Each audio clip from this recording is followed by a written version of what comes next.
দর্শক, এই সেই জায়গা, এই জায়গাটার কারণেই মূলত কিন্তু অনেক গ্রাম প্লাবিত হয়ে গিয়েছে।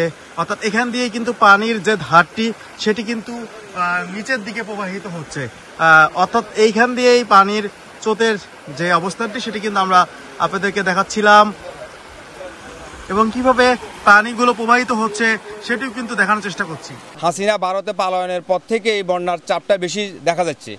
আর আমি বিশেষভাবে অনুরোধ করব, মহামায়া ইউনিয়নের 9টা ওয়ার্ডের ভিতরে 5টা ওয়ার্ড আমাদের এই অঞ্চলের মানুষগুলা একদম এইরকম বন্যার পরিস্থিতি কখনো হয় না। 2024-এও হয়েছে, 25-এও হয়েছে।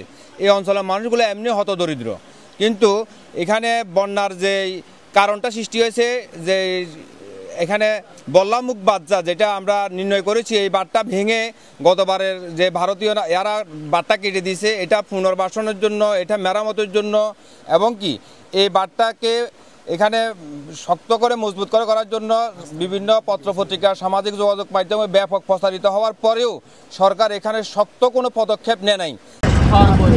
দর্শক, এইটি কিন্তু প্রধান জায়গা, যে জায়গার মধ্য দিয়ে কিন্তু আমরা দেখতে পাচ্ছি ছাগলনাইয়ার বিভিন্ন উপজেলাগুলো প্লাবিত হচ্ছে।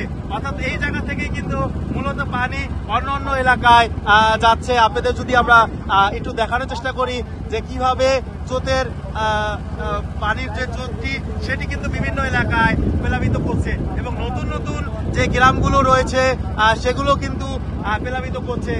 অর্থাৎ এক কথায় বলতে গেলে পরশুরাম এবং ছাগলনাইয়া উপজেলার দুটি উপজেলার বিভিন্ন গ্রাম এখন পর্যন্ত প্লাবিত হয়েছে, এবং গত 2024 সালের পর এইবারই 2025 সালে আবারও 18 থেকে 20টি জায়গা ভাঙ্গনের কারণেই মূলত এমন একটি বন্যার সম্মুখীন হয়েছে।